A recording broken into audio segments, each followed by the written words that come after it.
Hello friends. हर आदमी का सपना होता है कि अधिक से अधिक पैसे कमाएं और ज़्यादा से ज़्यादा पैसे बचाएं ताकि हमारी ज़रूरत पर हमारे और हमारे परिवार के काम आ सकें। इसलिए हम देखेंगे कि आज के मार्केट में हमारे पास क्या क्या ऑप्शन है, जिसमें 2025 का ट्रेंडिंग ऑप्शन शेयर मार्केट और शेयर मार्केट में इन्वेस्टमेंट, एसआईपी, ट्रेडिंग इत्यादि हैं। इसमें पैसे तो बहुत तेज़ी से बढ़ते हैं, लेकिन मार्केट के अप एंड डाउन्स का खतरा बना रहता है। आगे बढ़ते हैं और हम देखते हैं कि यहाँ पर दूसरा ऑप्शन क्या है, इंश्योरेंस कंपनी के प्लान। इंश्योरेंस सुरक्षा का विषय है। इंश्योरेंस के प्लान के लिए आप हमारे चैनल के वीडियो सेक्शन में जाकर एसबीआई के बहुत सारे प्लान देख सकते हैं। अब तीसरे ऑप्शन पे हम जाते हैं, जो कि है एफडी। एफडी भारत में बहुत पहले से की जाने वाली इन्वेस्टमेंट है। बहुत सारे लोग सोचते हैं कि एफडी फिक्स टाइम पर निश्चित पैसा मिल जाए और रिस्क फ्री भी रहे, जिसमें टाइम का कोई बाउंडेशन ना हो और हमारे ज़रूरत पर हमको पैसे आसानी से हमें मिल जाए। एफडी किसी भी बैंक या डाकघर आदि से कर सकते हैं। मान लीजिए श्रीमान एज हैं, जिनकी एज 31 वर्ष है, उनको 20 लाख रुपए की एफडी करनी है। श्रीमान किसी बैंक गए और वहाँ पे 20 लाख की एफडी की, जिस पे उनको बैंक ने 7% का ब्याज दिया। तो इनके 1 साल बाद 20 लाख पे 1,40,000 का ब्याज मिला, जिस पे बैंक ने टीडीएस काट कर जो भी अमाउंट बन रहा था उनके अकाउंट में भेज दिया। अब आपके लिए जानना बहुत ज़रूरी है कि कितने अमाउंट का हम एफडी करें ताकि हमारा टीडीएस ना कटे। इसके लिए भारत सरकार ने टीडीएस पे एक लिमिट रखी है कि हम कोई भी पैसा अगर इन्वेस्ट करते हैं जिस पे हमको ब्याज के द्वारा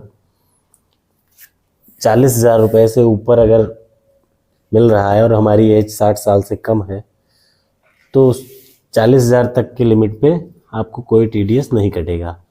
जैसे हम 40,000 से ऊपर होते हैं या 40,000 से ज़्यादा हमको पैसे मिलते हैं, तो हमारे अमाउंट पे एक निश्चित परसेंट के अनुसार हमारा टीडीएस काट लिया जाता है और टीडीएस काटने के बाद जो हमारा अमाउंट बनता है वो हमको दे दिया जाता है। तो आज हम टीडीएस के बारे में जानेंगे, कितने अमाउंट पे हमें टीडीएस की छूट है।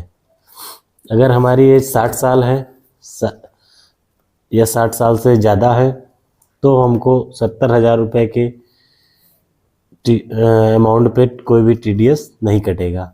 अगर हम 70,000 से ऊपर का कोई ब्याज प्राप्त करते हैं तो इस पे हमें 10% का टीडीएस देना होगा। अगर हमारे खाते में पैन कार्ड नहीं लगा है तो यही टीडीएस 10% से बढ़ के 20% हो जाएगा। और दूसरे ऑप्शन में हम देख रहे हैं कि अगर एज हमारी 60 साल से कम है, तो यहाँ पे हमारी जो टीडीएस की लिमिट है वो 40,000 है। अगर हम किसी बैंक से 40,000 से ऊपर का ब्याज प्राप्त कर रहे हैं तो हमको 10% का टीडीएस देना होगा। अगर हमारे बैंक में पैन कार्ड नहीं ऐड है तो यही टीडीएस हमारा 10% से बढ़कर 20% हो जाएगा। 1 अप्रैल 2025 भारत सरकार के नए बजट के अनुसार यह लिमिट बढ़ाकर 40,000 की जो लिमिट थी वो 40,000 से बढ़ाकर 50,000 और 70,000 से बढ़ाकर 1 लाख कर दी गई है। अब सीनियर सिटीजन में 1 लाख तक का कोई भी टीडीएस नहीं कटेगा और जो 60 साल से कम उम्र के लोग हैं उनके लिए 50,000 से नीचे तक का कोई भी अमाउंट का अगर ब्याज प्राप्त कर रहे हैं बैंक के द्वारा या किसी डाकघर के द्वारा, तो उस पर कोई भी टीडीएस नहीं कटेगा। अगर आप एफडी कराने जा रहे हैं या आपने पहले से कोई एफडी करा रखी है, तो इस नए रूल को आप ध्यान में रखकर अपने उस पर टीडीएस का कटौती का विशेष ध्यान रखें। अगर आपको लगता है कि आपने कोई एफडी करा रखी है, उस पर टीडीएस कटेगा या आपका कोई टीडीएस कट गया है, तो आप उसको आईटीआर फिल करके वापस ले सकते हैं। अगर आपने कोई एफडी करा रखी है और आपको लगता है कि आपका टीडीएस कटेगा, तो आप बैंक जाकर 60 साल से कम व्यक्ति वाले फॉर्म 15G भर सकते हैं और 60 साल से अधिक वाले व्यक्ति 15H का फॉर्म भरकर अपने टीडीएस को कटने से रोक सकते हैं, जिसमें आप बताएंगे कि आपका ये पैसा जो आया है वो कहाँ से आया है और किस लिए है, या आपकी ये गाड़ी कमाई है, इसको आप बहुत वर्षों से बचा के रख रहे हैं, तो इस आधार पर बैंक आपका कोई भी टीडीएस नहीं काटेगा। अगर आपको यह वीडियो अच्छी लगी हो तो प्लीज़ इस वीडियो को लाइक करें, शेयर करें और सब्सक्राइब करें। सब्सक्राइब कर बेल आइकन दबाना न भूलें, जिससे आने वाली वीडियो आप तक पहुंच सके। वीडियो में अंत तक बने रहने के लिए धन्यवाद।